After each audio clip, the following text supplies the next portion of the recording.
From the Japanese perspective, the attack on Pearl Harbor succeeded beyond the most optimistic expectations. When you consider the losses that the Japanese suffered in this attack, it was essentially nothing. The Japanese lose 64 men to 3,649 U.S. casualties, a human damage ratio of 57 to 1.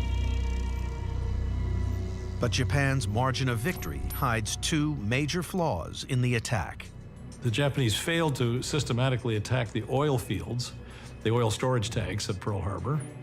If they'd have spent one more sortie taking out those oil tanks, they would have crippled the whole Pacific Fleet, which wouldn't have had the fuel supplies to keep going.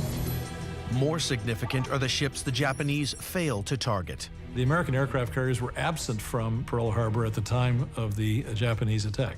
And as things evolved very quickly, it became clear that the aircraft carrier was destined to become the most significant naval asset for either side in the Pacific War, and the American carriers were untouched.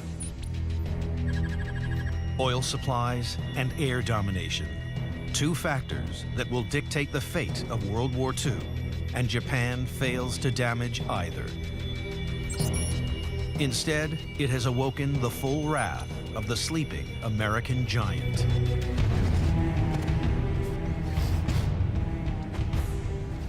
Pearl Harbor infuriated the American people. It also infuriated the American military. Massive casualties, destruction of most of the Pacific Fleet. If you wanted to do one thing to unite a country that before this had been rather divided about what to do about the war, Pearl Harbor was it. This was like a lightning rod throughout the American population.